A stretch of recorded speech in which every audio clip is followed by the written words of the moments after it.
Hello there and welcome to the new channel. Here to help you see the new you. My name is Carmine Ortega. Dennis Calamba.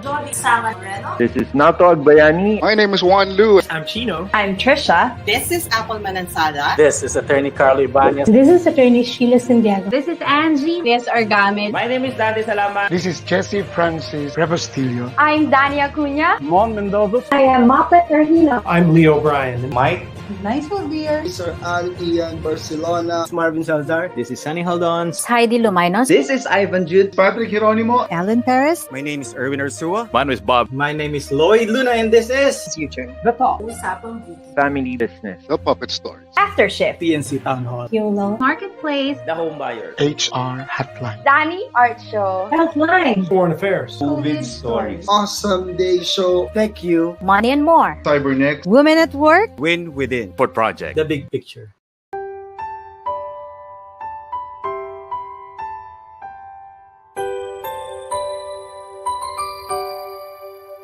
Sometimes life lets you down and you feel that you are done. You just want a morning run because the fun is all gone. Sometimes life makes you proud when you look far and wide, when you leave the pain behind and see the brighter side. TNC gives you inspiration. TNC reignites your passion. TNC starts your transformation. TNC helps you see the new you. Sometimes life makes you blind and you choose something bad. You just wanna cry and hide and save your face from the crowd. But sometimes life makes you see the beauty in you and me. When you look up above, there is God and there is love. TNC gives you inspiration. TNC reignites your passion. TNC starts your transformation. TNC helps you see the new. We're here to help you see the newness of life. We're here to help you feel your hope is so real. You got the power to see. We'll help you see the new you. TNC gives you inspiration.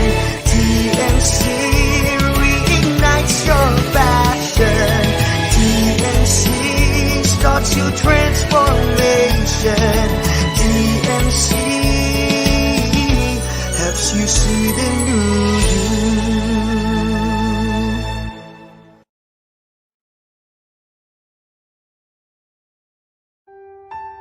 The new channel.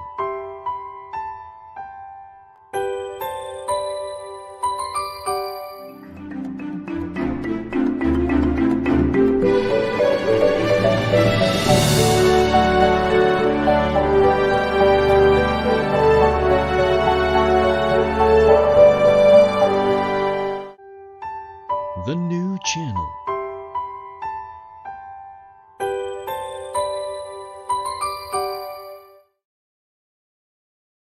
The views, opinions, and insights expressed in the following show are those of the hosts, producers, guests, and viewers.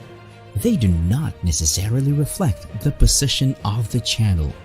Viewer discretion is advised. You're watching the new channel, where we help you to see the new you.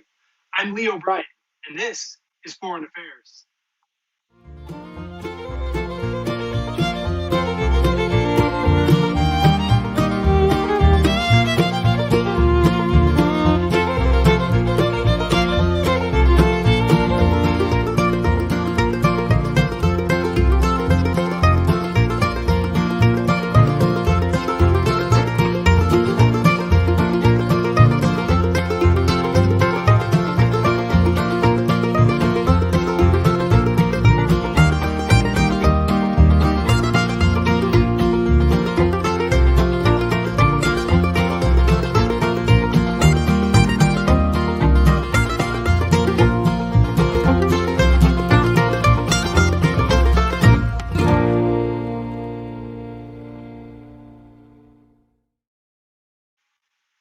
Hello, everybody. Welcome to Foreign Affairs. Welcome back. Here we are on episode 17, the penultimate of season 1. And I thank you all for being here watching today. I am really excited to have today's guest on the show because one thing about here in the Philippines, a lot of people might not realize is the agricultural strength which the country possesses. It is blessed with incredible array of climates, an incredible array of different kinds of fruits, vegetables, and sustenance for people to live on.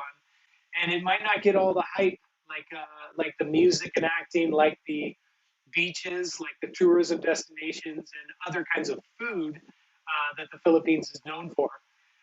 And one thing that is great to talk about also is the combination of agriculture and tech. And that's what is going to be our focus today. There's a gentleman who is of Filipino descent. He is from originally country of Belgium and Germany and Luxembourg, and that is his descent. But he now finds himself in the Philippines, changing the Philippine agricultural industry with a big swipe at what is normally traditional agriculture. So I would like to welcome to the show, everybody, Mr. Ralph Becker. Ralph, come on in. Good morning, everybody. Hi. Thanks, Lee, for having me on the show. I'm so glad you're here, man, because I really like, first of all, talking about agriculture. I like talking about the tech industry, but if we can marry the two of them, let's do both. Ralph, please, let's start. Let's start with your background. Like, where did it all start for you? And let's catch up first. What is your background? Where are you from originally? So my name is Ralph Becker. I'm the CEO and founder of Urban Greens, the company that I will tell you all about right in a bit. I was born and raised in Luxembourg, and as you said, correct, Luxembourg is the small country. It is an independent country right next to Germany, between Germany, France, and another small country called Belgium. So it's in the middle of Europe. My mom is originally from Cebu, and my dad is German, but I was born and raised in Luxembourg. And although growing up and living in Luxembourg, we actually managed to come here pretty much every year when I was little. So I never lost that connection to the Philippines. And having grown up abroad and also spent a lot of time studying abroad in different countries, I spent 10 years in corporate, and it was after corporate where I decided that I wanted to do something more worthwhile, there's something always missing. I had spent time working for a tech company, working in Silicon Valley, working in Japan, in Tokyo, working out of Barcelona, Berlin, and London. But and as exciting as this was, I think at the end of the 10 years, I decided that the skill and what I wanted to do should be more contributing towards making the world a better place. And we're better to do so right here in the Philippines. So I decided at some point that I wanted to be back here, not really knowing what it was that I was going to do. So I never came here with the idea that I needed to start something with plants and with hydroponics altogether. But what I did know was that I wanted to do something here in the Philippines. And that's 5 years ago. And now 5 years later, pretty much, a month ago, 5 years, in 2016, I came here, and now I'm in the middle of my Makati warehouse farm, talking to you about hydroponic and vertical farms and plants in the Philippines. So Ralph, I find it very, very interesting. First of all, your background, your experience living in so many different countries, obviously being, I wouldn't call it biracial, but having the diversity from birth and then extended through your lifetime. But I also find it extremely interesting about not having too much of an agricultural background. Did you have agricultural experience at all, or was it something where you showed up to the country and it was something that just stuck out to you as something that needed to be attended to? I have, and you're absolutely right. I don't have a formal agricultural background at all, right? And I think people always tell me like, "Oh wow, you must have a green thumb."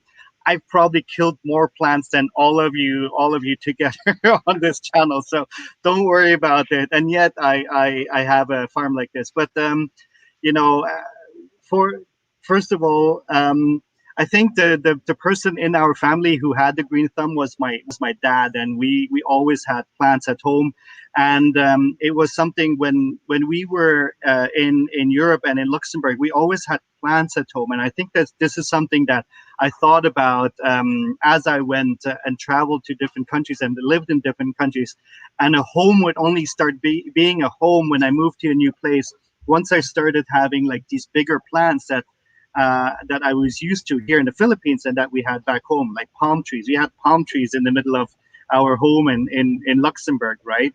So I was always surrounded by plants, and I think it was both my parents, like my mom, and particularly my dad, who were really good with plants. I have to say, and even now they're retired and they live in Cebu. Both of them together, they have like a massive garden and they grow their own food. But growing here, what was very apparent when I came here was I was before this I was living in San Francisco, and California is the breadbasket basically for all of the U.S. or for most of the U.S. and really spoiled in the Bay Area with all of the fresh food. You have everything from fresh fish, fresh meat, fresh all of the freshest vegetables and herbs. But then when I moved here, you know, I did realize that a lot of the herbs and fresh salads that I was used to weren't as fresh here, and if they were, they were really expensive. So the abundance, the price of the fresh herbs and vegetables versus what I was accustomed to based in California, or even from back in Europe, it was shocking to me to see in a such a lush and green country of the Philippines that it was actually more expensive and of lesser quality. So that was shocking to me. What did you find out were the reasons because it was so expensive? Why was it less fresh? Because if you look at the Philippines just straight up, you can see that they have all they have all the conditions. They got the great weather. They've got the abundance of water. They've got tropical. They've got high Sierra. They've got diversity in landscapes. What were you seeing that was lending itself to higher prices and not as fresh? So you're right, and you would have thought that the weather here is fantastic to grow all of these different foods, particularly because we have the highlands. We have Baguio, for instance, where it is a nicer and cooler temperature. But let us not forget, like right now, we're on the cusp of hot season, right? Of the summertime. The summers here in the Philippines are particularly hot and very humid. And then we're followed by rainy season, which is very rainy, which then brings along typhoon season. So we have periods here in the Philippines where it's extremely dry and where we have no water, and then followed by too much water or a lot of water and very destructive forces of typhoons and storms. We don't have winters here like in other Western countries or in Europe or in other countries. But, the torrential rainfalls and particularly the typhoons make it not very conducive to grow a lot of these foods. And let's not forget that a lot of the different herbs, when they come, they're originally from a cooler climate, like let's say the Mediterranean climate or like Central or Western Europe. And it is too hot here for a lot of these different herbs that we know of to be grown here in a native environment, right? So that's why it's also a little bit harder to grow these at the same quality than what you would expect in those in like other countries and climates. Other countries around us might have that, Australia, New Zealand, even the likes of Vietnam and particularly China, they have those temperatures, which means that a lot of those different herbs that need cooler temperatures are actually imported from those countries.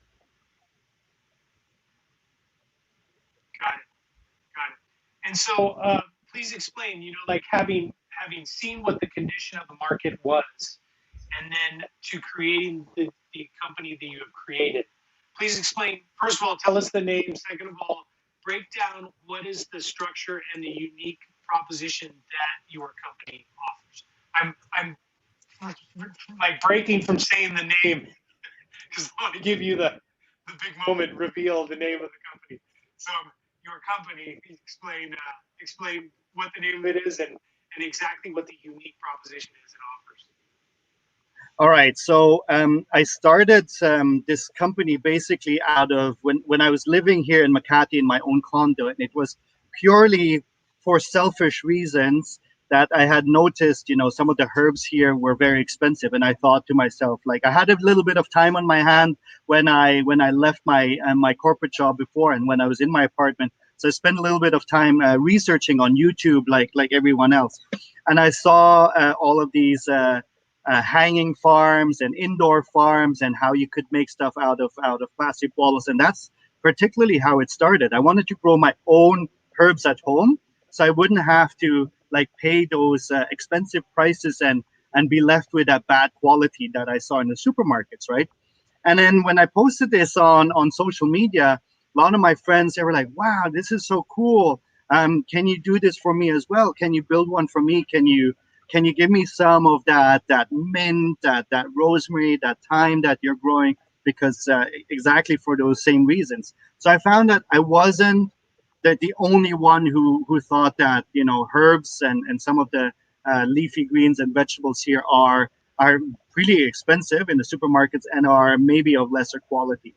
And that's when I started thinking, like, okay, when I'm not the only one who has that issue or who sees it as a problem, let me start talking to other people. So I started talking to friends in the restaurant business, in hotels, bars, and they said exactly the same. And they then said that they have to import a lot of the foods because they were not very happy with the quality at hand, and particularly with the consistency and availability. Because, as I said before, typhoon season comes, everything gets wiped out. Unfortunately, there's nothing they can do about it here. It's to nobody's fault. Or during hot season, and quality and consistency is a big issue. So what I then saw during my time when I used to live in Japan and in Silicon Valley was I saw some of these urban farms already being built. And I thought, wow, that's a crazy idea, because they can withstand all of the harsh winters, all of the different climate change that is going on. And if it's cold, if it's windy, if it's stormy outside, if it's hot, those farms were not affected because they were indoors, right? So then I thought, like, wow, this must be something that people have done here in the Philippines for sure, right? And of course, there were a lot of backyard, DIY hydroponic systems. There was a couple of greenhouses, but not to a bigger extent than what I had hoped for or I had seen in other countries. And that really made me think about, like, okay, there might be a possibility for me to do something like that here. And that's 3 years down the line and 4 years down the line. It took us quite a while to go through that whole testing and trial process. The company was completely different, like even a year ago or 2 years ago. So to be calling you now from a warehouse farm with these systems in the background, I'm very humbled, actually. Absolutely. And tell us, Ralph, please, about where you are and where this company has come, where Urban Greens now sits, because in 3 years it's pretty dramatic to go from home growing to a warehouse. So how has that process been, and where are you guys now? So let me start with the first part, where we want to go. So this we're not yet done here with this warehouse. So this is a 700 square meter warehouse right in the heart of Makati. We have we're near Walter Mart. We have the Osmeña Highway just outside. SM Hypermarket is just around the corner. So we're really very close to all of the different restaurants, bars, and supermarkets around Makati and BGC. So That's only a 15-minute, 5-minute ride or 10-minute ride by motorbike, to deliver to all of these different places right here in the heart of the city, which means that the vegetables and the herbs that they'll be getting are harvested right that day, right that morning, and are delivered just a couple of minutes later. You can't get any fresher than that. So this warehouse will eventually host about 35 of these racks here, and we will be growing like 1.5 metric tons of leafy greens and vegetables on a monthly basis. And this is our first warehouse now that we're testing. We should be fully operational in a couple of weeks' time. Hopefully, touch wood. But ECQ and MECQ and all of these the different pandemic are obviously hampering our construction time a little bit. None of the less, we're not. We're still progressing and we're still going on. So in a couple of weeks and hopefully months' time, we'll be fully operational to supply all of the city. Where we've been, we started off as supplying different setups for individuals, for hotels, for restaurants and bars. We had tower systems as well. But we've moved on from that. And now we're really focused on just producing high volume food that we can control in environments that we can control as well. Do you still sell the individual systems? We have several systems, so we do conduct workshops as well, where we sell hydroponic starter kits for individuals, so everyone can try them out. And I have one here on the side. This is what it looks like when you grow. You can grow your own unlimited amount of fresh basil, herbs, pet chai, arugula, right in a jar. And this is we sell it like that, and that's what it looks like. We will also be selling like smaller systems, which host like 6 plants of those. And we're looking at selling these towers again with a different model. But our main model is really to produce the vegetables and some of the different outcomes of it. We will be selling our new pesto, because we figured out, we made this pesto for ourselves and for our staff because we were here, and then we thought like, wow, this pesto is amazing. People kept asking us for this pesto, and then we thought like, why don't we sell it? Right? This is amazing fresh stuff. I mean, it comes right from here. So we're more in the market of rather growing us, and we're looking to expand further. Once we've set up this farm, we will definitely be expanding throughout the city and throughout the Philippine Islands, because we think that everyone can benefit from having the freshest produce. Yeah, and let's talk. When we first met and spoke about your company, you mentioned something really interesting, and that was you have proprietary technology that you guys are utilizing. Can you explain what the technology, basically how it works, and then also what was why did you create that? Like, there was a need for that? Yeah, so proprietary basically means that we've built the systems here with material coming from the Philippines, with the people here in the Philippines. The system designs were come from myself, looking at other systems around there. But we figured out the way how we can make these systems very, very efficient, particularly in tune with the environment here of the Philippines. We have it is a very hot country, so running an indoor farm like this, the instinct is like, wow, this must cost so much more money, because you're spending electricity on and cost on lights and on air cons. But we don't use aircon, for instance, because imagine you would have to put aircon in and try and cool down a whole space like a 700 square meter during a summertime. You'd be going crazy on that electricity cost. So that's something that we forgo 100%. So we don't have any aircon here in this building, and yet we managed to grow the plants in the way in this really amazing quality. What that also means is that it's proprietary in a sense that if something breaks down here, We can go and fix it ourselves. Everything is built with material available here. That also makes it very highly scalable and expandable. We can expand all throughout the Philippines without having to go and check with someone else's technology that we would need to pay or buy IP from. Correct. And did you notice, like in specific like operation of the technology and whatnot, what were the key differences between? I mean, apart from being sourced and created in the Philippines, what are the different treatments or I guess applications of the technology compared to a Japanese or a German created technology? What makes the Philippine? How does Filipino change up to make it good for the Philippines? Yeah, so we do use a lot of technology in those systems here as well. You and me, we're now having this conversation here via video conference, via video call, and people are tuned in on YouTube now or on Facebook. So there's a lot of technology out there that is being used, right? And yet, the general consensus about farming is that it's relegated towards technology of the last century.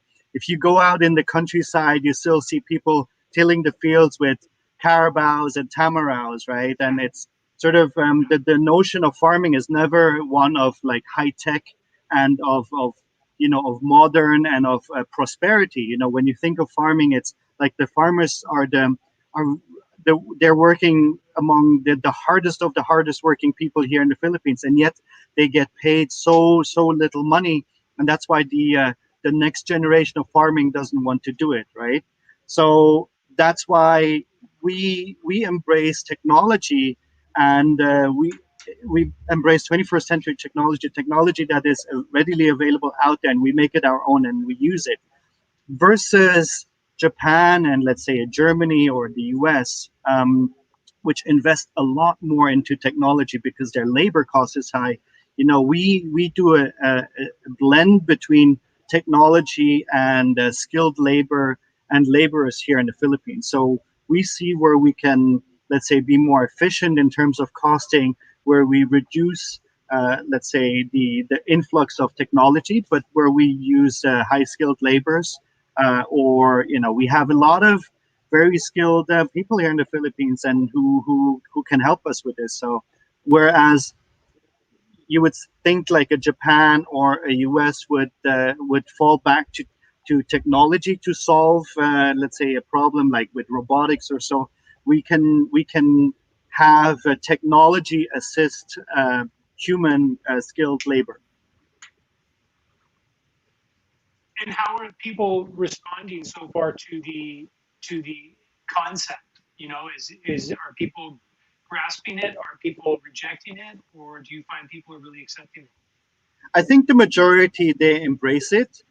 It's been very interesting because you normally see those things posted on Facebook and how other countries do it, and they're very surprised to see this now happening in the Philippines. And this is really what we want to do. We want to inspire people. We want to say that there's no limits to what we can do here in the Philippines, right? We can do these things. We don't have to revert to technology or to assistance from other countries to do these things, right? We can do them right here with the technology and with the staff and with the skill that we have here in the Philippines. So I think that's something that people really appreciate, and they're like, wow, this is really interesting. Of course, and this is no different than in other countries, there's always going to be the skepticism about, is it profitable? Does it make sense? Because it's really, really different. If you think about farming, you think about cows and rice terraces and paddy fields out in the open, right? And versus this. So, but with everything that's new and that's different than what they're normally used to, there's sometimes skepticism. Some people will reject it altogether and will say like, oh, this is not how it's supposed to be. But I think it's the next generation of the young kids. They're like, wow, yeah, this is in order for us to solve a food crisis or to come up with different concepts and provide the nation with the freshest herbs and vegetables, then this has to be part of an overall solution. I never claim that we have the silver bullet to solve everything, to solve agriculture. We're not growing any of the high value crops that the whole country. We don't grow rice, we don't grow wheat, we don't grow corn, for instance, coconuts or bananas or mangoes, right? So those are still the main cash crop here of the Philippines, and we only grow a small fraction of the produce that the Philippines actually uses. And particularly, we're growing produce that the Philippines imports. So what we want to do is, instead of having food imported from abroad, we want to make that food available with this much smaller food mileage and carbon footprint, and have it right here in the Philippines. That sounds like a great plan, and it sounds like great technique in the sense that you're focusing on what is imported. Like the people it seems in the local market, obviously you don't want to ruffle feathers, but change comes fast and hard sometimes. But second of all, that you're going after something that's imported, that's automatically makes it a need for people to attend to, for sure. Yeah, and you're absolutely right. We don't want to step on anyone's toes here. We don't, people say like, oh, you're taking jobs away from farmers. But in fact, we're actually creating a lot of jobs.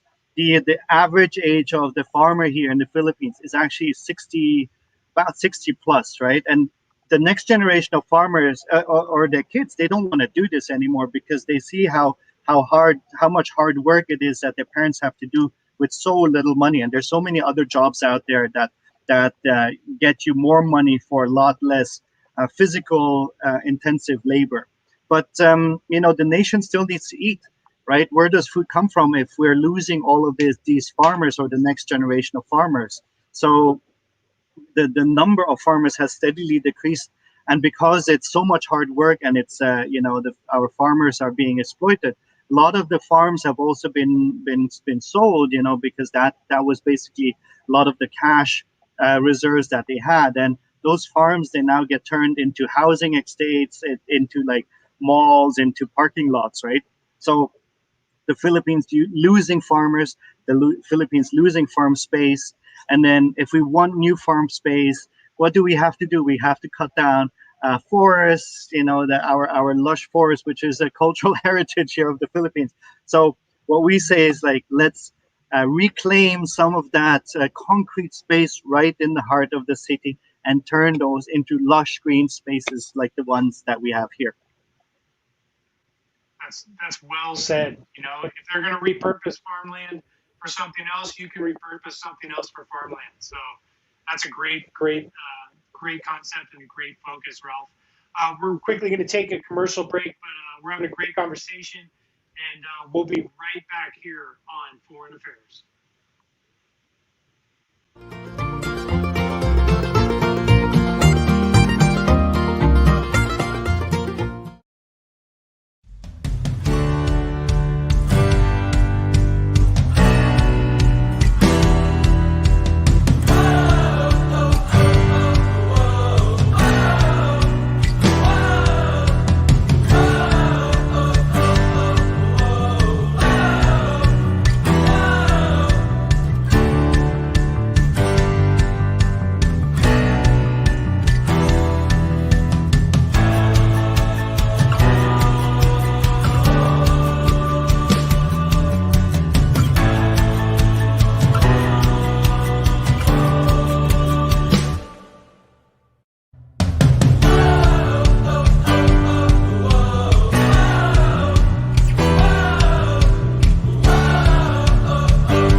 Welcome back to Foreign Affairs. I'm Lee O'Brien, your host here on the new channel.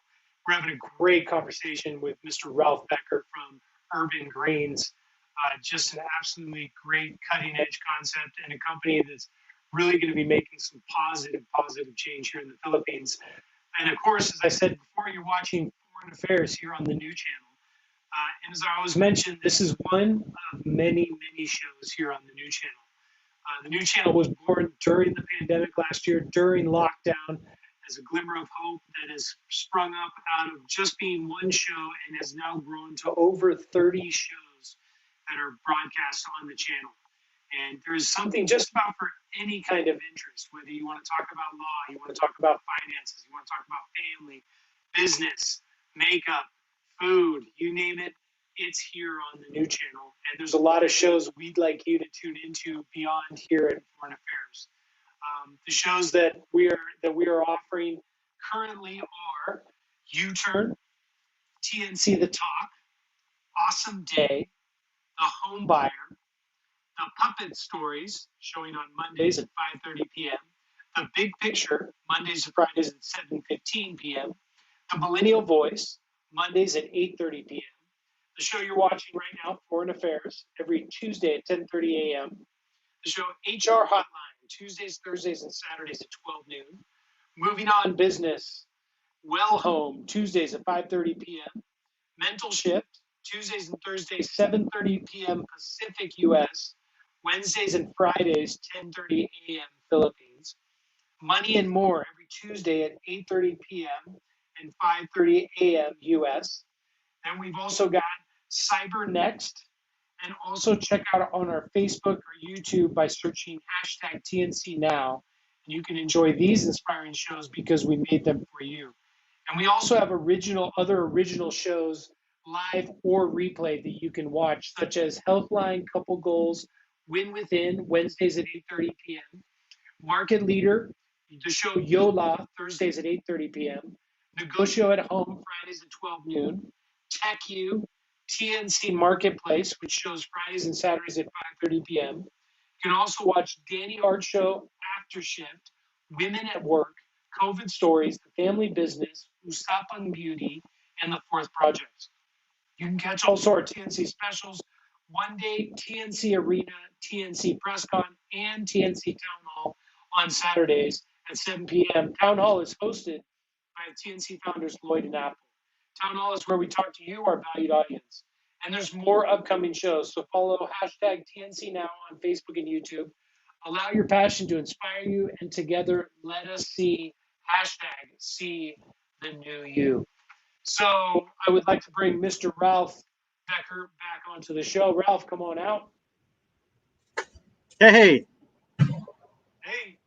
So I love where the conversation's going right now. I love how we've established what the company and the project is all about.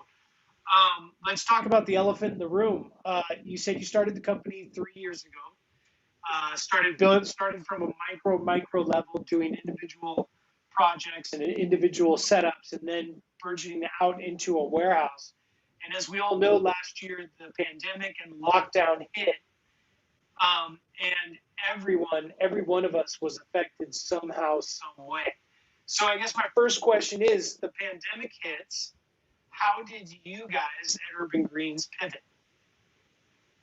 So it really did have an effect on us, and the effect was that with the supply chains cut, we had a system in BGC back then. We had a few systems in BGC, and we had a few systems here in Makati, and the effect was really that we had a lot more demand because suddenly all of the different supply chains were cut. Restaurants and also individuals, particulars couldn't, the supermarkets weren't stocked anymore as much with fresh produce. So people were turning to us and said, like, hey, I remember you're selling stuff. You still have some of that lettuce or some of that arugula, that basil, it wasn't as much or as diverse. But people then kept asking us, and we sold out quite instantly, which pushed us towards rethinking, and as the situation prolonged, it was like, okay, we're getting more demand than ever before, and it seems that this is here to stay. And then that was followed then in October and November by all of these different typhoons, which then wiped out some of the bigger farms here in the Philippines as well. So having gone from a lot of demand and then, you know, which we couldn't keep up with at that point already, with having even more demand later, you know, during the typhoon season, we're like, okay, we need to step up our game, and we need to take everything that we've learned on a smaller scale and then ramp up and do this much bigger. You know, we had always thought about like a warehouse model, but we didn't really know whether it would make sense, and the metrics were not quite there.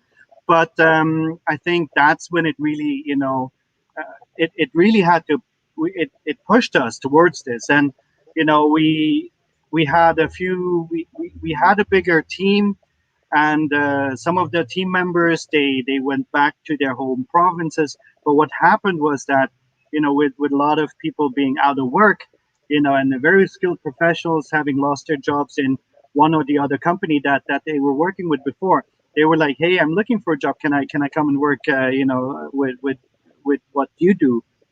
And that's how we grew the company in a time of you know, a lot of hardship. We found the silver lining for us, that we actually grew and expanded the company. It wasn't easy, but you know, that's where we are now. So the pandemic for us, you know, within the framework, and we obviously acknowledge that it is something very tough for a lot of people, but we found you know, hope, and a beacon of, we want to be a beacon of light and of hope of in all of this in these times of hardship.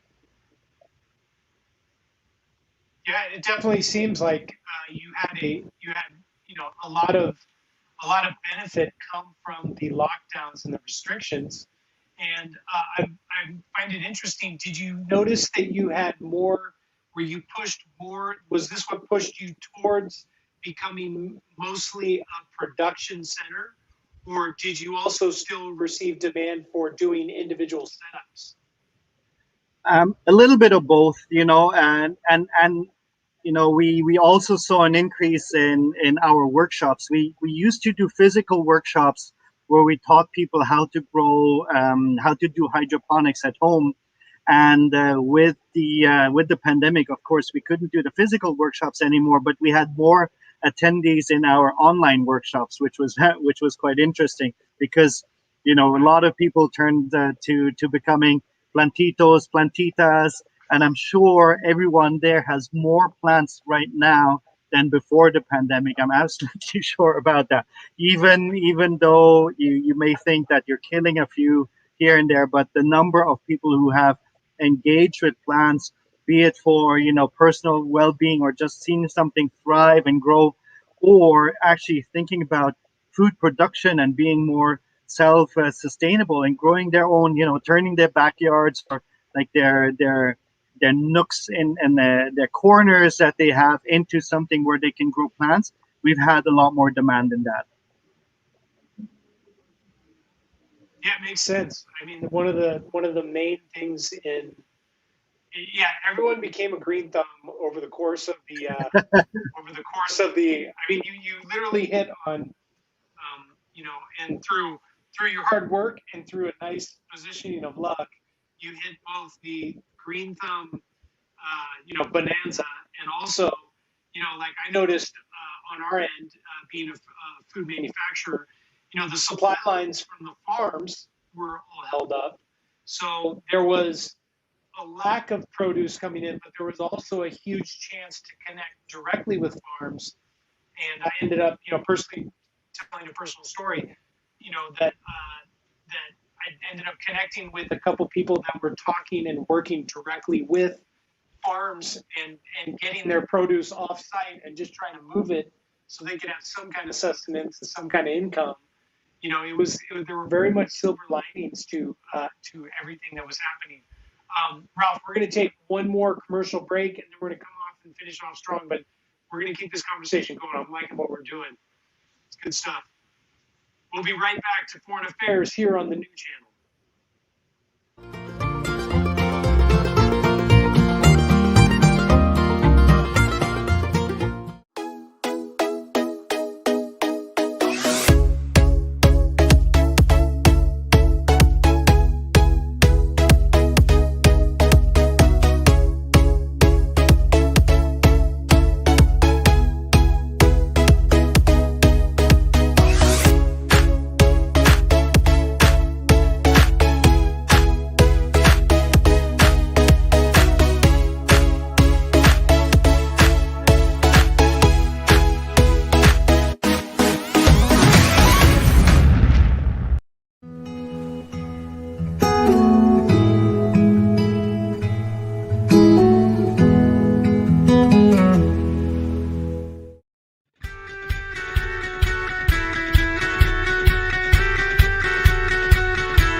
Hello, everybody. Welcome back to Foreign Affairs. Having a great conversation with Mr. Ralph Becker from Urban Greens. Ralph, come on in. Hey, how's it going? The virtual hook, dragging you on stage. So, I mean, I'm loving this conversation because I think you and your group have definitely hit on not only a need, but a weak spot in the sense that people, need sustenance, they need food, and there needs to be adaptation, not only because of the pandemic, but because of, the climate features of here in the Philippines. Taking all the stuff that you've seen so far, what are some of these lessons that you've learned, like regarding the agricultural industry, regarding, starting a business here in the country? What are some key takeaways that you've found? For key takeaways for business or for both, for business and for the industry as a whole, the growing, the agricultural, and also, I think a really cool key factor of what your company is doing is you're personalizing, the agriculture. Agriculture has very much been over there on the farm. It'll get to the supermarket or it'll get to the palenque. Now you're personalizing and bringing it in close. I think that's really interesting. What have you learned in this journey? Because you're someone who comes from not an agricultural background, so I'm sure there's a lot of stuff that has really just opened your eyes. So it's no pun intended. It's a growing market. First of all, I can tell you that. All puns intended. And where we were, in good or evil, when I started the whole venture in hydroponics and indoor urban farming, there wasn't much going on in terms of indoor urban farming, and there were like a couple of hobbyists here, but we have seen a massive increase in the last 5 years of people knowing about it and of people starting their own companies around it, and I find this fantastic. People always ask me whether this is direct competition of what it is that we do, and to which I always say, the more people do it, the better for you, right? The better for the Philippine people, the better for the people here, because it only means that more people will have access to better and cleaner food, and it's for us to then sort out like how we can be more competitive and all of that. But in that sense, we appreciate that there are other players in the market, because it does show that what we thought is an opportunity is being validated by other companies and by other people out there who see the same, who think the same, and we're all poised to towards making the Philippines a healthier, greener, and fresher country, right? Now, everyone's approach is maybe a little bit different, and we had to go through a staunch learning curve in the last 4 or 5 years about how to approach this business. And I think now we've come up with a formula that sort of works for what it is that is really a growable, a modular, a scalable business model for us to be all around the Philippines. For business in itself, we've been part of the startup ecosystem here for the last couple of years, and we see so many different startups in all of these different sectors going around, and it's hard, right? It's not easy at all, and for someone to be around for 4 years, that's not a given, right? Most companies, they try out for a year or two, and if it doesn't work by year 3, right, they give up, they fold, and maybe that's the right thing to do, and maybe I should have folded years ago, but I've always believed in the vision of this. This was more than a hobby or a pastime or something. I really believed in this being something that the Philippines and the local people here can benefit. Personally, I can benefit of all of this. When I look at the fresh kale here, and I smell the basil, and I see all of the fresh lettuce. That is really what I've always wanted, just for myself. And I can, talking to a lot of people and talking to you, you've had the opportunity to try this. This is, that's what inspires me. Feedback from people like you, whoever tries our produce, and they say wow, this is amazing, this is spectacular. How, can I get some more? Do you grow thyme? Do you grow oregano? Do you grow all of these other things? That's what inspires us, right? So, and that's why we keep going, because of people like you. Hey man, I'm fully fueled today. Like I said earlier, I'm fueled today by arugula and red basil that was in my smoothie earlier. And I've had the pleasure of enjoying the kale, had the pleasure of enjoying the Thai basil as well. And I mean, it's just phenomenal. It tastes so fresh, so clean. And to know that it's, the way that it's treated and where it comes from is also a very reassuring factor, to be able to have seen some of the process or know exactly where the source is. That's very reassuring too. Do you find people are responding to that as well?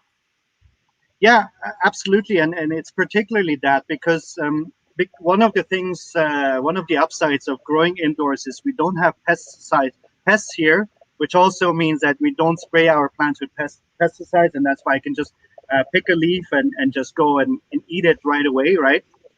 And what we also want to do is once we're a little bit more open in this pandemic, we would like to invite more people to come in here and to come and harvest as well from our sites, right? To see how it's grown, to basically pick the food from us.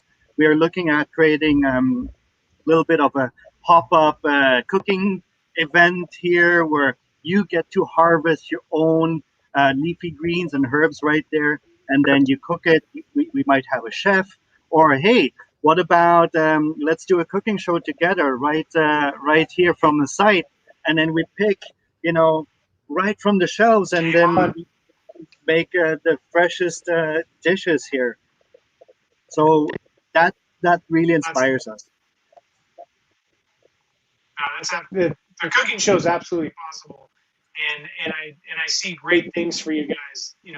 Also, what's really cool about that is you're adding that social dynamic. Like you're adding the, it's not just like the farm is happening here. It's not just a warehouse. There's actually like a personal experience happening for people where it can actually transcend. It can get under their plate, but they can also have an experience while they're eating. That just sounds like a great concept. And Ralph, I mean, it's a great segue. Where is Urban Greens going? Where do you see Urban Greens in X number of years from now? What does the future hold? So after this warehouse, this is called the warehouse farm number 1. Number 1 means that there will be a number 2, 3, 4, 5, and up to the sky's the limit, right? We're looking at different sites here already in the metro to expand our operations, and we're in talks about expanding. But outside of the metro, all of the bigger cities, they can benefit of this, right? And if you think that here in the metro Manila area we have difficulties of getting a supply of fresh food, think about all of the different other islands. Let's say Boracay, Siargao, El Nido, all of those resorts, Cebu, who are basically importing 100% or 99% of the food that they are offering to their guests.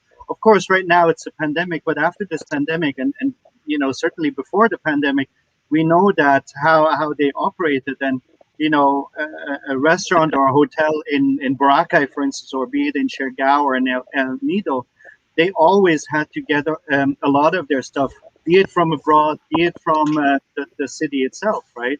So it makes a lot more sense for us to then expand once we have saturated or have set up a number of farms right here in the city, to then look at where else we can set up our farms.